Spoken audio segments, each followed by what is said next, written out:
Subscribe to my channel. Subscribe to my channel. Like, comment, and subscribe. अस्सलाम वालेकुम अजीज़ तलबा।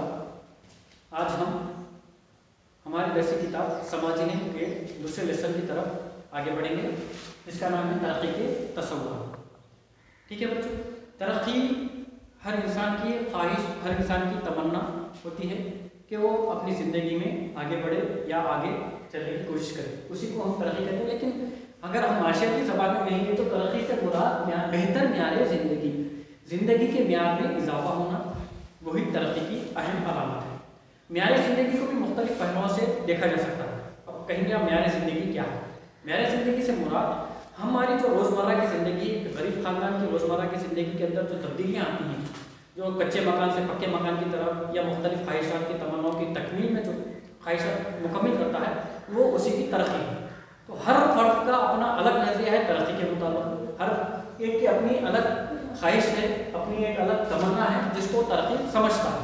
अगर हम इस तरक्याती मकासद के तहत देखेंगे तो हमें ये समझ में आएगी बात कि जो है तरक्की किसकी है या तरक्की किस तरह से होती है। सबसे पहले देखिए, एक बेज़मीन मजदूर, देही मजदूर क्या चाहता है? उसकी तरक्की किस में है? उसकी तरक्की है ज़्यादा दिनों के लिए काम, बेहतर उजरत, ज़्यादा आमदनी हासिल हो, तो उसके लिए तरक्की है। तो खुशहाल किसान क्या चाहता है? उसकी तरक्की किस में है? उसकी तरक्की है फसल की बेहतर कीमत और सस्ते मजदूर, ताकि उसमें वो तरक्की करे। ये हर एक का अपना अपना नजरिया है। देखिए, हम इसको आगे बढ़ाते हैं बच्चों, आप लोगों को काम करना है, किताब में भी दिया गया है सेकंड लेसन में, जिसमें कहा गया बेरोजगार देही नौजवान, उसकी क्या तमन्ना होगी, उसके क्या ख्वाहिशात होंगे, वो क्या चाहेगा, वो उसकी तरक्की, वो आप जरा सोचकर उसमें नोट करें। ठीक है, हम अब आगे बढ़ते हैं, देखेंगे कि तरक्की तो हर एक की इंफरादी हो गई, लेकिन अब ये बात करना है कि तमाम इंफरादी तरक्की को मिलाकर ही मुल्क की तरक्की होती है। ठीक है, लेकिन यहाँ मुल्क की तरक्की हर वो चीज़ों में, हर वो सहूलियात में ज़रूरी है जो ज़रूरी है। जैसे अब समझिए, मुल्क चाहता है कि इंसान के ज़राअती शोबे में तरक्की हो, ज़राअती शोबे में आगे बढ़े, तो उसके लिए मुख्तलिफ डैम्स तामीर किए जाएंगे, मुख्तलिफ प्रोजेक्ट्स बनाए जाएंगे, लेकिन उन प्रोजेक्टों की तामीर से किसी दूसरे को नुकसान ना हो, ये अहम मसला है। हुकूमत तरक्की चाहती है, लेकिन उस तरक्की के चक्कर में अगर जो है ना डैम बनाने के चक्कर में, जैसे पोलावरम डैम बनाया गया हिंदुस्तान में, सॉरी हमारे तेलंगाना में, जब आंध्र प्रदेश रियासत थी तो उसको रोक दिया गया। क्यों रोक दिया गया? क्योंकि उसकी वजह से, पोलावरम डैम की वजह से कई जो क्या कहते हैं उसको कबायली गाँव है वो गर्क हो रहे थे, डूब रहे थे, जिसकी वजह से उसको रोक दिया गया। तो तरक्की ऐसी हो जिसमें किसी की जो है ना परेशानी ना हो, किसी दूसरे को तकलीफ ना हो, वो तरक्की सस्टेनेबल डेवलपमेंट नहीं है। तो सस्टेनेबल डेवलपमेंट में तरक्की किसकी? और एक मिसाल हमारी किताब में जो दी गई वो तमिलनाडु के जिले तिरुनेलवेली के साहिली गांव कोट्टाकुलम में न्यूक्लियर पावर प्लांट रखा गया। अब ये तो अच्छी बात है, न्यूक्लियर पावर प्लांट से बेहतर बिजली मिलेगी, सहूलत होगी, मगर बेहतर बिजली मिलेंगे तो कारखाने चलेंगे, सनअत तरक्की होगी, तमाम तरक्की के जो है मराहिल होंगे और आसानी से पैदा होती है बिजली। लेकिन मसला ये है कि अगर न्यूक्लियर पावर प्लांट बनाया जाएगा तो इससे नुकसान क्या होंगे, इसके रेडियाई लहरें कितनी खतरनाक होंगी, इससे उसके आसपास के गाँव पे कितना असर होगा, वो तमाम अगर चीज़ें देखेंगे हम, तो इसमें जो है ना वो लोग, वहाँ के जो साहिली गाँव वाले तमाम लोग एहतजाज करने लगे, वहाँ के सामाजिक कारकुन, वहाँ की जो है ना माहौलियाती हिफाजत के कारकुन, तमाम लोग इसके खिलाफ एहतजाज करने लगे। क्यों? क्योंकि इससे जो है तरक्की तो है लेकिन पूरे गाँव का नुकसान है। लेकिन हुकूमत ने यहाँ पर ये कहते हुए अपना पल्ला झाड़ लिया कि भाई ये हम तमाम मस्कुरात को मनहूस रखते हुए ही हम ये काम कर रहे हैं, कहकर उसने अपने काम को आगे बढ़ाया। लेकिन मसला ये है, तरक्की जो भी हो, इसकी भी हो, लेकिन उसमें तमाम मुल्क की तरक्की हो, तमाम अफराद की तरक्की हो, असली तरक्की मानी जाएगी। लेकिन तरक्की का पैमाना क्या है? तरक्की का पैमाने को आम तौर पर आम तरीके से हम क्या समझते हैं कि तरक्की वो होगी जो जब हमारी आमदनी में इजाफा होगा, इसको हम क्या समझते हैं? तरक्की समझते हैं। चलो इस पहले को भी हम जरा गौर से देखेंगे तो मालूम होगा कि हमें क्या है। सबसे पहले कौमी आमदनी। कौमी आमदनी किसे कहते हैं? पूरे मुल्क की जुमला आमदनी, जिसे जीडीपी कहते हैं, ग्रॉस डोमेस्टिक प्रोडक्ट, तमाम मुल्क की जुमला आमदनी को हम कौमी आमदनी कहेंगे। ये कौमी आमदनी अगर ज्यादा है तो ये समझते हैं कि मुल्क जो है ना तरक्की याफ्ता है, लेकिन ऐसा भी नहीं है। मैं आगे से बताता हूँ। तो मुल्क की जुमला आमदनी को हम कौमी आमदनी कहेंगे, लेकिन कौमी आमदनी को जब जो है फिकस आमदनी के तौर पे देखा जाए तो मुल्क की जुमला आमदनी को आबादी से तकसीम किया जाए। पूरे मुल्क की आमदनी कंप्लीट हमारे जो मुल्क है, समझिए हमारा हिंदुस्तान है, उसके पूरे जुमला जितने भी लोग हैं तमाम लोगों की आमदनी समझिए कई लाख करोड़ों में होगी। तो कई लाख करोड़ को हम जो है ना फिर आबादी में डिवाइड करेंगे तो उसके आएगी फीकस आमदनी, या कहेंगे अपन औसत आमदनी, एक फर्द की आमदनी, जिससे हम कह सकते हैं कि जो है ना आमदनी अगर अच्छी है। अब यहाँ पर वर्ल्ड बैंक क्या कहता है, देखिए 2017 के मुताबिक वर्ल्ड बैंक ये कहता है अगर किसी मुल्क की फीकस आमदनी, एक शख्स की आमदनी $12,055 अमेरिकी डॉलर अगर है सालाना आमदनी, ये एक महीने की आमदनी नहीं है बल्कि एक साल की आमदनी, तो सालाना अमेरिकी डॉलर में अगर नापेंगे हम तो $12,055 अमेरिकी डॉलर, अगर उसको हम रुपयों में कन्वर्ट करेंगे तो तकरीबन 8 लाख रुपये हो। अगर किसी शख्स की फीकस आमदनी, एक शख्स की फीकस आमदनी 8 लाख रुपए से अगर ज्यादा है तो वो मुल्क तरक्की याफ्ता मुल्क है। किसकी नजर में? वर्ल्ड बैंक की नजर में, या आम जो अभी यूएनडीपी की नजर में, World United Nations Development Organisation की नजर में भी यही कहा जाता है कि अगर वो मुल्क जिसकी फीकस आमदनी $12,055 से अगर ज्यादा है फीकस आमदनी, एक शख्स की आमदनी, तो मुल्क जो है ना तरक्की याफ्ता मुल्क का है।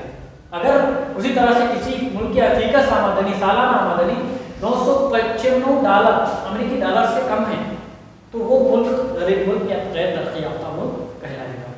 अगर हम इसको अगर हमारे हिंदुस्तानी रुपयों में देखें तो 70,000 रुपये।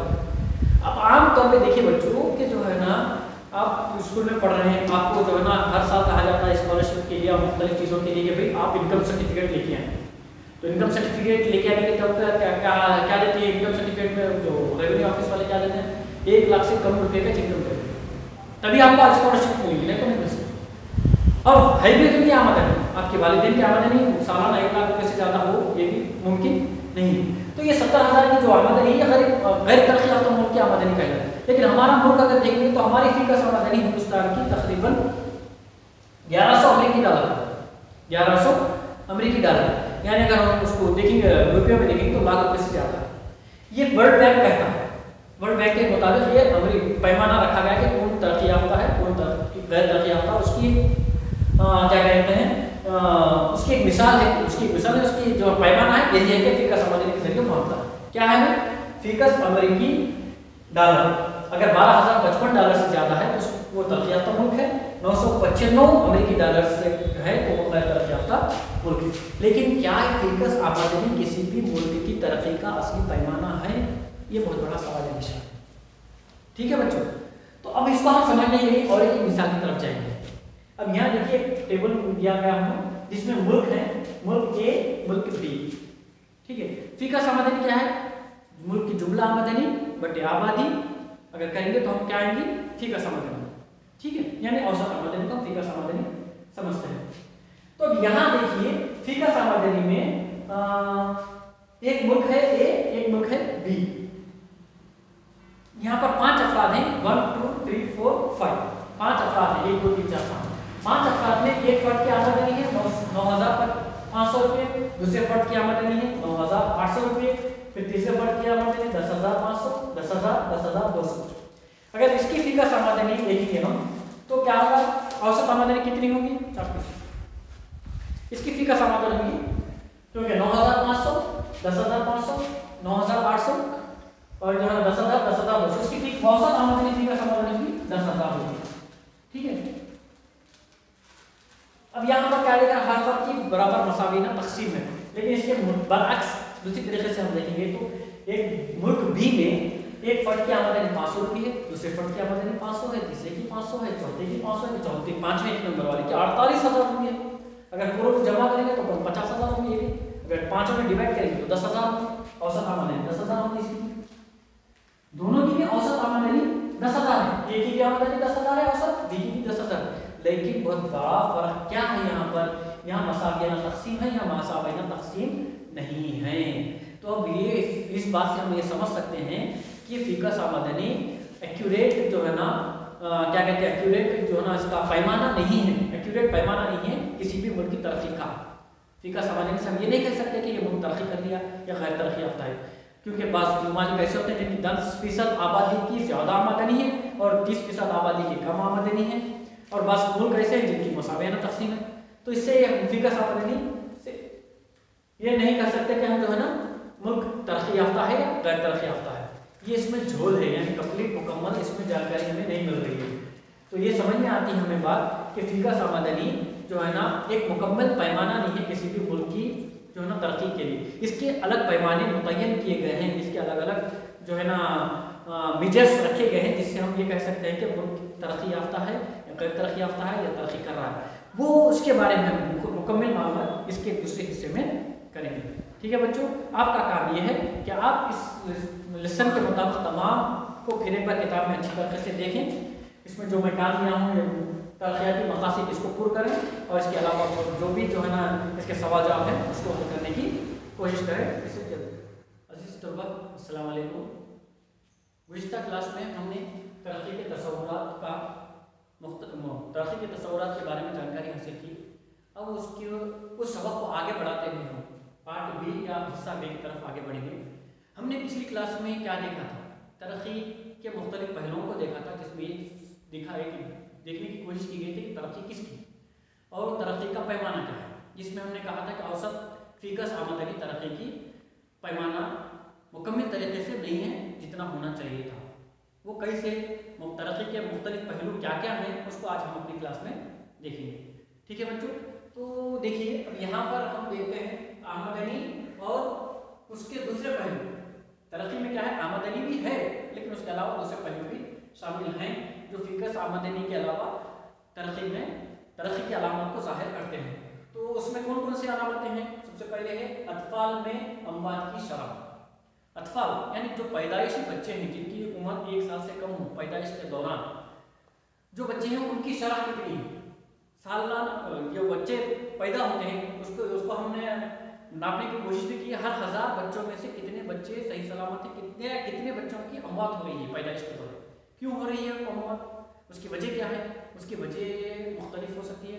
गैर तिब्बी सहूलतें अच्छी नहीं हैं, दवाखानों की सहूलतें, या हमलो नकल के ज़राए का हमलो नकल का जो है ना मुख्तलिफ मसाइल हो सकते हैं, या हो सकता है जो ग़िज़ा है जो माँ को दी जाती है, ग़िज़ा जो हमल के दौरान उनको ग़िज़ा लेनी चाहिए वो ग़िज़ा मुतवाज़िन ग़िज़ा ना हो, जिनकी वजह से भी ये तमाम मसाइल हो सकते हैं।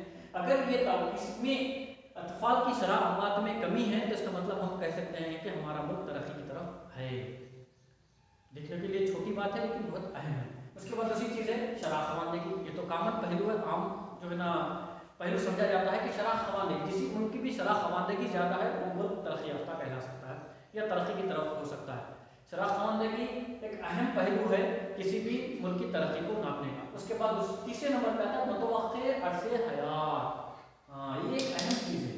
मुतवक्के अरसे हयात क्या है? मुतवक्के अरसे हयात से मुराद एक आदमी अपनी मुकम्मल उम्र कितने सालों तक जी रहा है, क्या उसकी औसत जो है ना उसकी उम्र कितनी है, 60 साल है, 65 साल है, 70 साल है, 80 साल है, कितनी है। अब अगर समझिए 60 साल है तो इसका मतलब उसकी सेहत उतनी अच्छी नहीं है जिसकी वजह से वो ज़्यादा उम्र तक नहीं जी पा रहा है। अगर जिसकी उम्र 70 साल है तो अच्छी शायद हो सकता है उसकी सेहत अच्छी है जिसकी वजह से थोड़ी दिन ज़्यादा जी रहा है। 80 साल है तो उसकी सेहत और अच्छी है जिसकी वजह से वो ज़्यादा दिन तक जी रहा है। अब सेहत अच्छी है तो क्यों है, क्या वजह है जिसकी वजह से सेहत जो है ना अच्छी हो सकती है, या सेहत पर क्या चीज़ें असरअंदाज होती है। उसके लिए सबसे पहली चीज़ होती है ग़िज़ा, मुतवाज़िन ग़िज़ा। अगर कोई शख्स या कोई भी फ़र्द अपनी जो है ना ज़िंदगी में अच्छी ग़िज़ा खा रहा है, अच्छी ग़िज़ा ले रहा है तो इसका मतलब उसकी अरसे हयात भी अच्छी होती है, उसकी इम्यूनिटी पावर भी अच्छी होती है, क़ुव्वत मुदाफ़त अच्छी होती है, जिसकी वजह से वो दीगर बीमारियों से अच्छी तरह से लड़ सकता है और अपनी ज़िंदगी को आगे बढ़ाता है। तो लिहाजा ये हुकूमत ये जो है ना सहूलतें होना ज़रूरी है। अगर हुकूमत तमाम सहूलतें दे, अच्छी ग़िज़ा की फराहमी हो और जो अफराद हो वो भी अगर अच्छी खासी माशी हैसियत रखते हो तो अच्छी ग़िज़ा लेते हैं तो इसका मतलब उनकी ऑटोमेटिकली सेहत अच्छी होगी तो उनकी हयात भी अच्छी होगी। ये भी एक अहम पैमाना है तरक्की के लिए। चौथा, अब ये जो शामिल किया गया ये भी बहुत अहम पैमाना है आज के दौर जदीद के हिसाब से। ये अहम पैमाना है मदरसे में दाखिले की शर्त।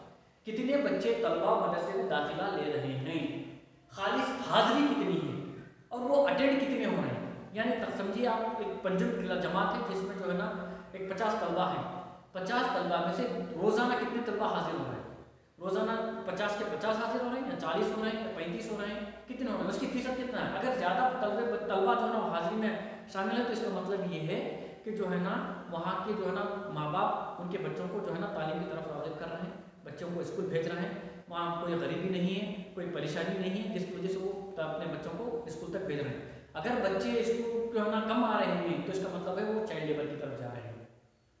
اس کا صرف ایک ہی مقصد، اگر بچہ اسکول کو نہیں آ رہا تو کہاں جا رہا، تو اس کا مطلب وہ بچہ اسکول نہیں آ رہا تو چائلڈ لیبر جا۔ چائلڈ لیبر کیوں کر رہا؟ کیونکہ صحیح آمدنی نہیں ہے، ماں باپ کی جو ہے نا کیا کہتے ہیں معاشی حالت بہتر نہیں ہے، غریبی ہے، لہٰذا بچہ چائلڈ لیبر کی طرف جا رہا۔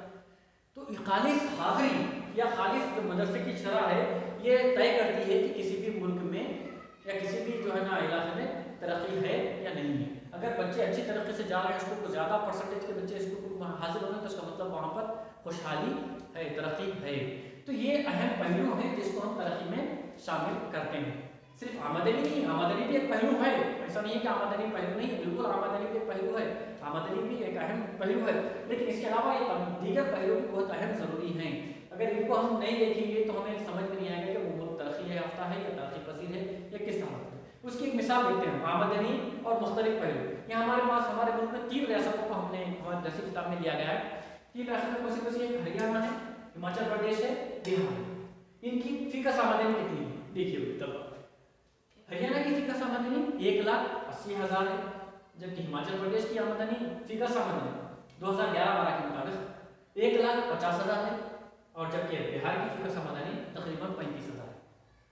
تو اس سے ظاہر کیا ہو رہا ہے کہ ہریانہ میں فی کس آمدنی اچھی ہے، یعنی ہریانہ جو ہے نا ترقی یافتہ ریاست ہے، اس کے بعد ہماچل پردیش ہے، اور بہار غیر ترقی یافتہ ریاست ہے۔ یہ ہمیں فی کس آمدنی سے سمجھنا ہے۔ لیکن اگر ہم یہ پہلوؤں پہ نظر ڈالیں، اطفال کے اموات کی شرح خواندگی، اور جو ہے نا متوقع عرص حیات، اور جو ہے نا حاضری کا فیصد دیکھیں گے تو اب ہمیں یہ سمجھ میں آئے گا کہ اصل میں اس میں ترقی یافتہ ریاست کون سی ہے اور پیچھے کون ہے۔ اب دیکھیے ہریانہ میں اطفال کی اموات کی شرح کتنی ہے؟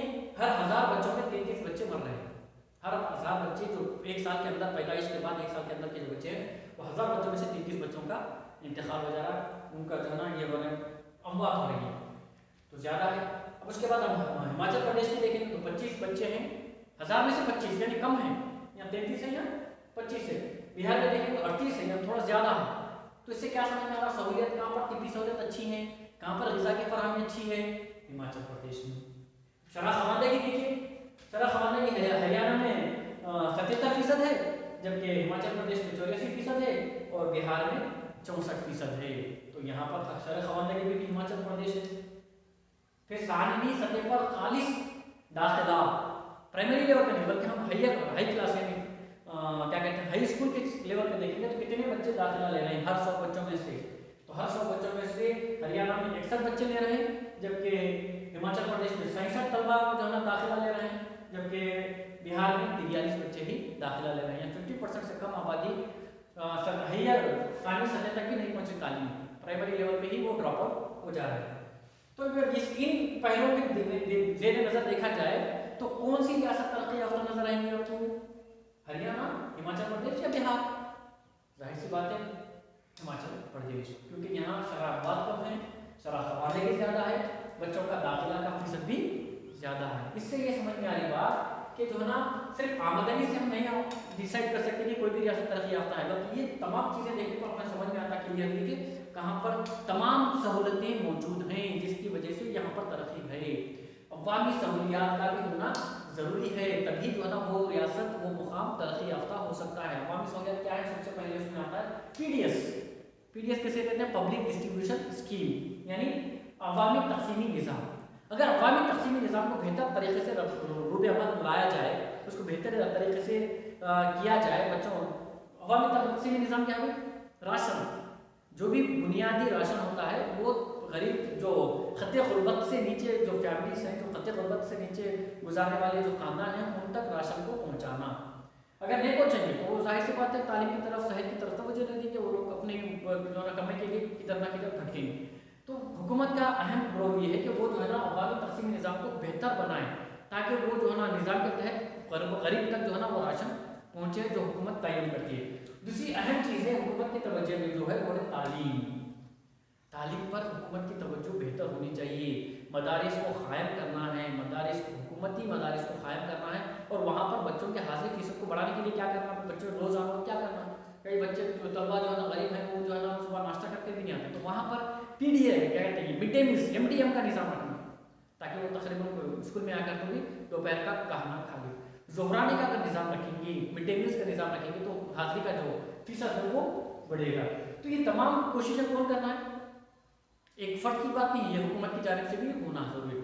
एक तो अवाम की जानिब से भी अपना कोशिश हो, उसके बाद हुकूमत की जानिब से भी अपनी कोशिश हो, तभी कोई इलाका तरक्की कर सकता है, नहीं तो तरक्की नहीं कर सकता। तरक्की के लिए तमाम चीज़ों का होना, तो आपसी बाहमी ताल्लुक होना बहुत ज़रूरी है। अब इसके बाद अगर हम आगे बढ़ते हैं, देखते हैं कि दुनिया में हमारे हिंदुस्तान का क्या रोल है, हमारे हिंदुस्तान कौन से मुकाम पे है, हमारे हिंदुस्तान का दर्जा क्या है। अब देखिए, एक दुनिया के जो तरक्की याफ्ता ममालिक या गैर तरक्की याफ्ता ममालिक के लिए एक इंसानी तरक्की आशारिया रखा गया है। इंसानी तरक्की आशारिया एक जो HDI ह्यूमन डेवलपमेंट इंडेक्स होता है, जिसमें इन पहलुओं पर मद्देनजर रखते हुए मुल्क की जो तरक्की को रैंक दिया जाता है कि कौन सा मुल्क कौन से मुकाम पर है। क्या है वो पहलू, सिर्फ आमदनी नहीं बल्कि अतफाल की अमवात की शरह खवानगी और हाजिरी का शरह, ये क्या कहेंगे, हाजिरी का फीसद दाखिला स्कूल में दाखिला। तो इनको देखते हुए हमारे दुनिया में जो है ना, पूरी दुनिया के ममालिक को नहीं, वो क्या हिंदुस्तान के पड़ोसी ममालिक जो भी है ना, जैसे श्रीलंका है, पाकिस्तान है, म्यांमार है, बांग्लादेश है और क्या है नेपाल, जो हिंदुस्तान के पड़ोसी मुल्क है, वो किस मुकाम पर पहुंचे हैं, उनका क्या रोल है, वो वहाँ पर तरक्की कैसी है। तो उसको अगर देखेंगे हम तो सबसे पहले श्रीलंका की देखेंगे। श्रीलंका की फिर आमदनी बेहतरीन है, $11,326 है। हमने कल कहा था कि अगर कोई भी वर्ल्ड बैंक के मुताबिक अगर किसी भी मुल्क की फीकस सालाना आमदनी $11,056 अगर है, $56 है, $11,056 है, तो वो मुल्क तरक्की याफ्ता मुल्क कहलाता है। तो यहाँ पर एक करीब है, तरक्की याफ्ता ममालिक के करीब में है श्रीलंका, क्योंकि इसकी फीकस आमदनी $11,326 है।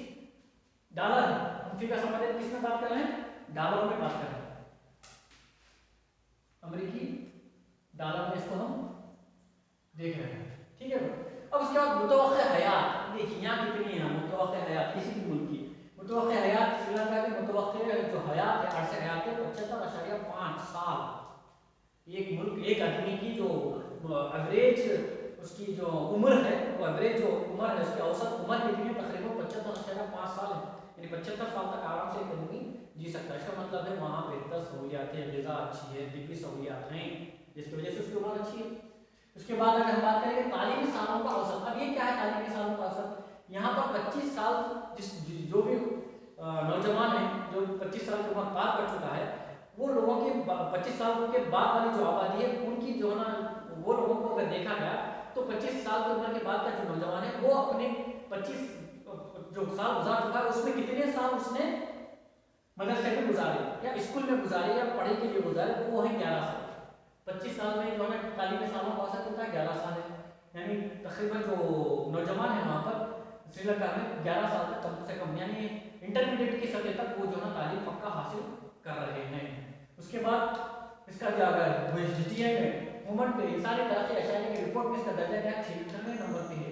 रैंक क्या है इसका, 76 रैंक है दुनिया के 185 ममालिक में, इसका 76वां दर्जा। अब हमारे मुल्क की हम बात करेंगे भारत की, तो हमारी फीकस आमदनी कितनी है, $6,353 है अमेरिकी डॉलर, यानी इसकी आधी है, तकरीबन निस्फ है, श्रीलंका की निस्फ आमदनी है हमारी।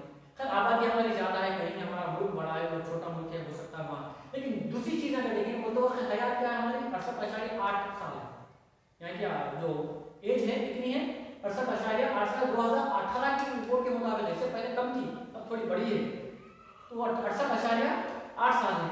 और हमारा जो तालीमी सालों का औसत है 6 साल है, यानी 7वीं सतह तक जो बच्चे हैं, वो 25 साल के जो उम्र के नौजवान हैं, वो सिर्फ 6 साल गुजार रहे हैं तालीम में औसतन, तो 6 साल की गुजारा तालीम में, तो लिहाजा तालीम में थोड़ा पिछड़े हुए हैं, खवानगी में हिंदुस्तान पिछड़ा हुआ है। इस वजह से हमारा जो रैंक HDI में 129वां नंबर है, हम श्रीलंका से बहुत पीछे हैं देखा जाए तो। उसके बाद हमारा पड़ोसी मुल्क है जैसे पाकिस्तान, उसकी फीकस आमदनी देखिए 5,311 अमेरिकी डॉलर है, मुतवक्किल हयात हिंदुस्तान से भी कम है वहाँ पर, और वहाँ पर तालीमी सालों का भी जो औसत है वो भी कम है। इस लिहाजा इसमें जो ना अगर हम HDI में देखें तो सबसे लास्ट पूरे पड़ोसी ममालिक में 149वें नंबर पर है।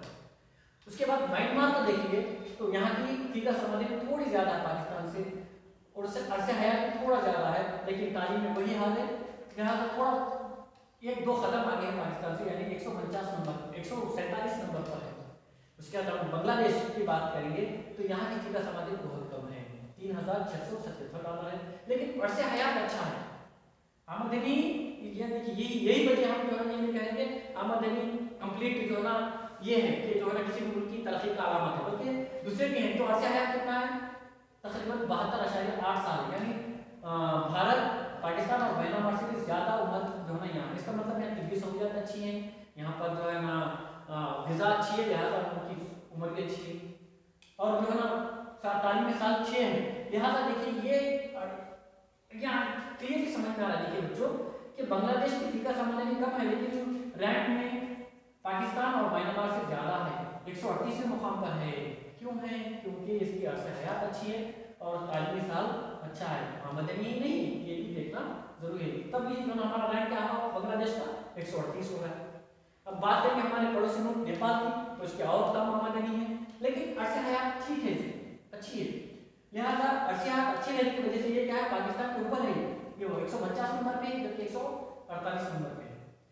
تو یہ چیزیں میں آمدنی، متوقع عرص حیات، تعلیمی سالوں کا اوسط کے بعد دیکھا گیا درجہ کیا ہے، پھر یہ ہم دیکھتے ہیں۔ تو اس سے یہ بات سمجھ میں آ رہی ہے کہ ترقی کی کسی بھی ملک کی ترقی کے مختلف مقاصد ہیں، اس لیے یہاں پر ایک چھوٹی سی جو ہے نا یہ لکھا ہوں میں، دیکھیے آپ اور دیکھیں، ترقی مختلف مقاصد کا مجموعہ ہے۔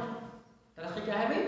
مختلف مقاصد کا مجموعہ، صرف آمدنی نہیں بلکہ اطفال کے اموات کی شرح میں کمی ہونی چاہیے، شرح خواندگی زیادہ ہونی چاہیے، متوقع حیات اچھی ہونی چاہیے، اور مدرسے میں داخلے کی شرح بہتر ہونی چاہیے، تبھی ہم جو ہے نا تمام پہلوؤں پر اگر دیکھ رہے ہیں تو تبھی وہ ملک ترقی یافتہ یا اچھا ترقی یافتہ ملک کہلا سکتا ہے۔ آمدنی کی مساکنہ تقسیم ہو، آمدنی میں جو ہے نا کیا کہتے ہیں تقسیم کوئی نہ ہو بلکہ آمدنی کی مساوی تقسیم ہو، یہ بھی ایک اہم جو ہے نا ضرورت ہے کسی بھی ملک کی ترقی میں۔ اور اس کے بعد سب سے اہم چیز ہے تعلیم اور صحت، تعلیم اور صحت پر اگر زور نہ دیا جائے تو کوئی بھی ملک ترقی نہیں کر سکتا۔ لہٰذا بچوں یہ چیزوں کو دیکھنا آپ کو سمجھنا ضروری ہے۔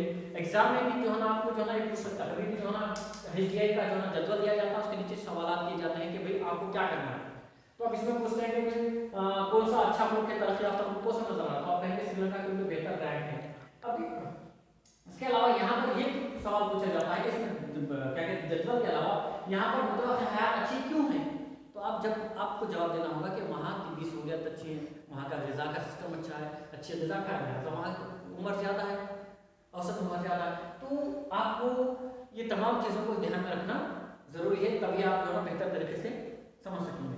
تو بچوں اب آخری بات یہ ہے کہ میں جو ہے نا میں سمجھتا ہوں کہ یہ جو ہے نا بہت جلدی تیزی سے جو ہے نا بات کو کہا ہوں، جبکہ اس کو جو ہے نا مکمل سمجھانے کے لیے تقریباً 1 گھنٹہ بھی کم ہوتا ہے، لیکن ہم جو ہے 10-15 منٹ میں اس کو سمجھنے کی کوشش کریں۔ تو لہٰذا بچوں آپ ایک کام کرنا ہے، آپ کو ایک ویڈیو کو ایک نہیں بلکہ بار بار دیکھنا ہے تاکہ آپ کو کلیئرلی سمجھ میں آئے کہاں پر کیا بات ہوئی ہے۔ اس لحاظ اسی وجہ سے ہم ریکارڈ کر رہے ہیں، ویڈیو لائیو نہیں کر رہے ہیں۔ اور ایک بات یہ ہے کہ آپ کو ایک ہی بات یعنی ترقی کے تصورات کا پہلا حصہ آپ دیکھیں گے تبھی جو ہے دوسرے حصے کو سمجھیں گے۔ اب اس کے بعد ہم تیسرے جو ہے نا سبق کی طرف نیکسٹ کلاس میں لیں گے۔ فی الحال آپ کو کیا کرنا ہے، اس کو اچھی طرح سے سمجھنا ہے، گھر میں اس پہ جو ہے نا عمل کرنا ہے، پڑھنے کی کوشش کرنا ہے اور اس کے سوال جواب لکھنا ہے۔ ٹھیک ہے بچوں، خدا حافظ۔ السلام علیکم عزیز طلبہ، آج ہم ہماری سماج علم کی کتاب کی تیسرے لیسن پیداوار روزگار کے بارے میں جانکاری حاصل کریں گے۔ ویسے تو بچوں یہ بہت بڑا لیسن ہے، لیکن اس کو ہم مختصر کر کے کنسائز کر کے جو ہے نا چھوٹے سے چھوٹے اس میں اہم جو نکات ہیں، اس کے اندر اہم جو معلومات ہیں اس کو جانکاری حاصل کرنے کی کوشش کریں گے۔ ٹھیک ہے بچوں، میری آپ لوگوں سے گزارش ہے کہ بس بچوں کا یہ کہنا ہے کہ سر ہم جو دیکھ رہے ہیں پورا کلیئرلی سمجھ میں نہیں آ رہا، تو میں آپ سے یہ کہوں گا بیٹا کہ آپ جو ہے نا ویڈیو کو ایک نہیں بار بار دیکھیے۔ ایک بار دیکھے تو نہیں سمجھ میں آ رہا تو پھر ایک بار دیکھیے۔ ریکارڈنگ کرنے کا مقصد یہی ہے کہ آپ لوگوں کو آسانی ہو معلومات میں، بار بار دیکھیں گے تو آپ کو کلیئرلی سمجھ میں آ جائے گا کہ کیا کہا جا رہا ہے۔ ٹھیک ہے بچوں، چلو اب ہم آگے بڑھتے ہیں ہمارے سبق کی طرف، جس کا نام ہے پیداوار اور روزگار۔ ٹھیک ہے، پیداوار ملک کی مجموعی پیداوار، جو بھی چیزیں پیدا ہوتی ہیں ملک میں مختلف طریقے سے، چاہے وہ زراعت کے ذریعے ہو، چاہے صنعتوں کے ذریعے ہو، چاہے خدمات کے ذریعے ہو، یہ 3 بڑے شعبے ہیں پیداوار کے، جہاں سے جو بھی چیز اشیاء پیدا ہو کر باہر آتی ہیں اسی کو ہم پیداوار کہیں گے۔ اور یہ اس کا تعلق راست طور پہ پیداوار کا راست تعلق روزگار سے ہے. پیداوار اچھی ہے تو روزگار بھی اچھی ہے. پیداوار میں آپ کو جو ہے نا کمی ملیں گی یا پیداوار میں کچھ کیا کہتے ہیں کمیاں ہوں گی تو روزگار میں بھی کمیاں ہوں گی. تو پیداوار میں اضافہ ملک کی ترقی میں اضافہ کہلاتا ہے. کیسے؟ تو ہم ملک کی معیشت کو کس طرح سے ماپیں گے، اس کو ہم جی ڈی پی میں دیکھتے ہیں، گراس ڈومیسٹک پروڈکٹ، جسے ہم عام طور پہ خام گھریلو پیداوار کہیں گے. یہ کیا ہے؟ ملک کی مجموعی پیداوار، جو بھی سالانہ ایک سال کے اندر جو مکمل پیداوار ہوتی ہے، چاہے وہ خدمات اور اشیاء کے ذریعے جو بھی پیداوار ہوں گی، اس کا مختتم پیداوار، سال کی مختتم پیداوار کو ہم جی ڈی پی میں شمار کرتے ہیں. مختتم کیا ہے؟ زائد پیداوار، یعنی پچھلے سال سمجھے 2017-18 میں ملک کی مجموعی پیداوار 84 لاکھ کروڑ ہوئی. تو اب 2019-20 میں اس کی پیداوار کتنی ہے؟ ایک لاکھ کروڑ ہو گئی، سوری 1 کروڑ ہو گئی. تو پیداوار میں جو اضافہ ہوا ہے 16 کروڑ کا، جو اضافہ ہوا 16 لاکھ کروڑ کا، وہ جو ہے نا ہم جی ڈی پی میں شمار کریں گے، جس کو کہتے ہیں مختتم پیداوار، یعنی زائد پیداوار. گزشتہ سال میں جتنی بھی پیداوار ہوئی تھی، اس سال کی پیداوار سے اب یہ سال میں کتنا زائد اضافہ ہوا ہے، اس کو اگر پرسنٹیج میں اگر دیکھیں گے، اپن اشاریہ میں دیکھیں گے، تو اس کو ہم سمجھ سکتے ہیں. آپ کی کتاب میں بھی دیکھیے بچوں، 10ویں کتاب کے پیج نمبر میں 31 میں اس کو ایک گراف میں دکھایا گیا ہے. ٹھیک ہے، ہاں دیکھیے، اس میں دیکھیے آپ، اس میں آپ کو سمجھ میں آئے گا کہ جو ہے نا 1972-73 میں جو شعبے تھے، اس کی جو ہے نا پیداوار کتنی ہے. اب دیکھیے 1915-16 میں کتنا اضافہ ہوا ہے. وہ زراعت کے شعبے میں، صنعتوں میں اور خدمات میں کتنا اضافہ ہوا ہے، اس کو بتایا گیا ہے. ٹھیک ہے، تو گراس ڈومیسٹک پروڈکٹ سے مراد سیدھی بات یہ ہے کہ ملک کی مجموعی پیداوار میں اضافہ، اسی کو ہم جی ڈی پی کہتے ہیں. اب وہ ملک کی مجموعی پیداوار میں اضافے کے 3 اہم شعبے ہیں. سب سے پہلا شعبہ ہے زراعت، دوسرا ہے صنعتیں، تیسرا ہے خدمات. اس کو ہم عام زبان میں اور یہ بھی کہہ سکتے ہیں کہ ابتدائی شعبہ، ثانوی شعبہ، ثالثی شعبہ. ابتدائی شعبہ اس لیے کہیں گے زراعت کے شعبے کو کیونکہ اس میں ابتدائی شعبے میں اور چند چیزیں میں ایڈ ہوتی ہیں، جیسے مچھلی پکڑنا، کانکنی، جنگل بانی، یہ بھی تمام چیزیں زراعت میں شامل ہیں. صنعتیں وہ تمام صنعتوں کارخانوں میں پیداوار ہونے والی تمام چیزوں کی پیداوار صنعتوں میں شامل ہو، چاہے ایک سوئی سے لے کر ہیلی کاپٹر یا پلین کی جو پیداوار ہے، وہ تمام چیزیں صنعتوں میں شمار کی جاتی ہیں. خدمات ایک اہم شعبہ ہے جو ہے نا وہ تمام معاشی سرگرمیاں جو بذریعے سمجھیے چھوٹے سے چھوٹے پیشے سے وابستہ رکھنے والے سے لے کے بڑے سے بڑے پیشہ اور وابستہ رکھنے والے کے تمام سرگرمیاں، جیسے مزدور ہوا یا چاہے منتظم ہو یا چاہے بینکنگ شعبہ ہو یا مختلف جتنے بھی شعبے، ہوٹلس ہیں، حمل و نقل ہے، ٹیچرس ہیں، ڈاکٹرس ہیں، انجینئرس ہیں، تمام لوگ اس میں آتے ہیں، خدمات کے شعبے میں آتے ہیں. آپ کی 10ویں کتاب میں بھی چند مثالیں دی گئی ہیں. آپ دیکھیے ٹیبل نمبر پہ کہ اس میں کہا گیا ہے کہ جیسے مچھلی پکڑنے والا کس میں آئیں گا، تو وہ زراعت کے شعبے میں آئیں گا. ٹیلر ہے، وہ کس میں آئیں گا، وہ خدمات کے شعبے میں آئیں گا. پھولوں کو پیدائش کرنے والا، شہد کی مکھیوں کو پالنے والا، کمہار، مالی، یہ لوگ کون سے شعبے میں آ رہے ہیں، آپ خود جو ہے نا اس کتاب میں نوٹ کر سکتے ہیں. ٹھیک ہے بچوں، اب ہم آگے بڑھیں گے. ہماری معیشت کس طرح سے ہماری معیشت میں تبدیلیاں آ رہی ہیں، معیشت میں کون سا شعبہ کتنا اثر رکھ رہا ہے، اس کی پیداوار کتنی ہے، اس سے حاصل ہونے والا اس کی روزگار کتنا ہے، اور اس سے حاصل ہونے والی پیداوار کتنی ہے. پہلے روزگار، کتنے لوگ کام کر رہے ہیں کسی بھی شعبے میں، اس سے آنے والی آمدنی کتنی ہے، اس کی پیداوار کتنی ہے، کیا وہ جی ڈی پی کے جو نا مکمل پیداوار میں اس کا حصہ کتنا ہے، وہ معلوم کرنا ہے. تو ایک نظر ہم جو ہے نا ٹیبلز پہ ڈالیں گے. دیکھیے زراعت کے شعبے میں 1973-74 میں 74% لوگ زراعت کے شعبے سے منسلک تھے، یعنی 74% لوگ زراعت کے شعبے سے روزگار پر قائم تھے. کیوں؟ اس کی وجہ صاف ظاہر ہے کہ ہندوستان کی جو 75% آبادی ہے وہ دیہاتوں میں بستی ہے، اور دیہات کا اہم پیشہ تجارت ہے. ٹھیک ہے، زراعت ہے. تو زراعت جو ہے نا 74% لوگ زراعت میں روزگار ہیں. لیکن اس سے آنے والی آمدنی کتنی تھی 1973 پیداوار میں، اس کی پیداوار کتنی تھی، جی ڈی پی میں اس کا حصہ کتنا تھا، وہ اہم ہے. ہم یہاں پر سال 2073-74 میں زراعت کا کتنے فیصد لوگ تھے، اس کی پیداوار کتنی تھی، اس طرح سے دیکھیں گے، موازنہ کریں گے. تو 74 میں دیکھیے 74% لوگ جب کام کرے تو ان سے آنے والی آمدنی کتنی تھی، ان سے آنے والی جی ڈی پی میں حصہ کتنا تھا، 43%, यानी 43% था, कम है 74 के मुकाबले में बहुत कम है। उसके बाद हम सनतों में देखेंगे 1973-74 में कितने फीसद लोग थे, 11% लोग थे। उनसे आने वाली आमदनी डबल यानी उसके 2 गुना 22% है। उसके बाद खिदमत के शोबे में देखेंगे तो 15% लोग काम कर रहे थे, ज्यादा उस वक्त ज्यादा लोग खिदमत में के शोबे से मुंसलिक नहीं थे, लेकिन इससे आने वाली आमदनी ज्यादा है, 15 दुगनी 30 और फिर मुख्ततिम यानी उससे और जायद 35% आमदनी हासिल हो रही है, या पैदावार में उसका हिस्सा है। जीडीपी में लोग कम है लेकिन उसका हिस्सा ज्यादा है, इसका मतलब खिदमत का शोबा तरक्की कर रहा है, खिदमत के शोबे में काफी ज्यादा मुनाफा है, फायदा है बनिस्बत ज़राअत के शोबे में। अब उसके बाद हम बात करेंगे 2017-18 में, इसके फिगर्स में देखेंगे कई लोग ज़राअत में जितने ज़राअत से मुंसलिक पैसे से जितने भी लोग थे देहातों में, वो लोग क्या हुए, शिफ्ट हो गए, क्योंकि ज़राअत के जो मुख्तलिफ मसाइब थे, ज़राअत की पैदावार में जो कमी थी, जिसकी वजह से लोग जो है ना शिफ्ट हो गए, और उसमें आबादी का जो सिर्फ 44% हिस्सा रह गया है ज़राअत से मुंसलिक, यानी 50% से भी घट गया है। 44% आबादी हमारी किससे रोजगार से शामिल है, ज़राअत में, कब 2017-18 में। और उससे आने वाली आमदनी कितनी है, 19%, अभी भी कम है। 44% लोग काम कर रहे हैं तो उससे आने वाली आमदनी कितनी है, ओनली 19%, यानी आधे से भी कम। 19 दूनी 38 होते हैं, तो 44% लोग काम कर रहे हैं, लेकिन उसकी आमदनी कितनी है भाई, सिर्फ 19%। इस लिहाज से ज़राअत एक पिछड़ा हुआ शोबा माना जा रहा है। ज़राअत धीरे धीरे हिंदुस्तान में, पहले कहा जाता ज़राअत रीढ़ की हड्डी है मैशत की हिंदुस्तान की, लेकिन अब क्या हो रही है, वो रीढ़ की हड्डी में कमजोरी आ रही है।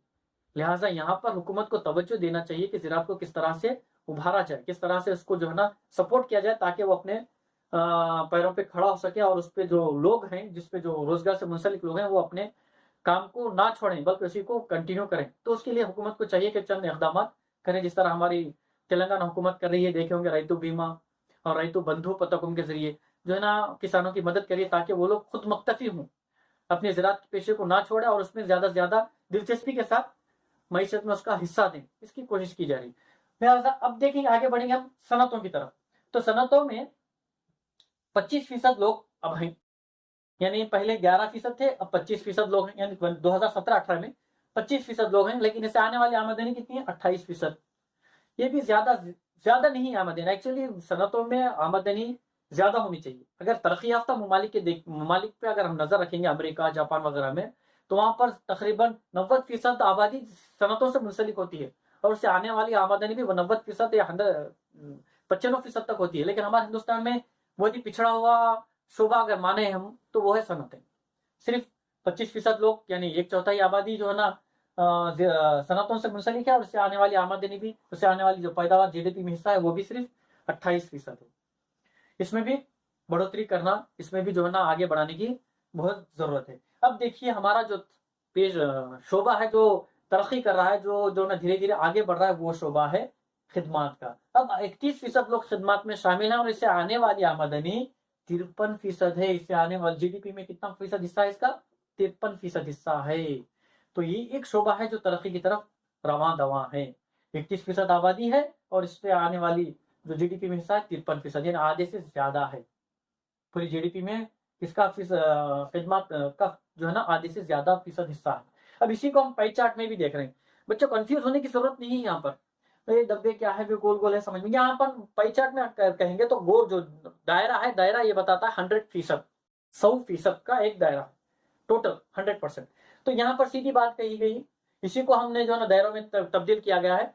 तो 1973-74 में रोजगार 74% की ज़राअत था, खिदमत 15%, सनतें 11%। ये जो रोजगार का सेक्टर है, उसी को हम यहाँ पर बताए हैं ये दायरे में। फिर इसी को किसमें 2017-18 के इसको इसमें रखे हैं 44% ज़राअत, 25% सनत, क्या कहते हैं 31% खिदमत है।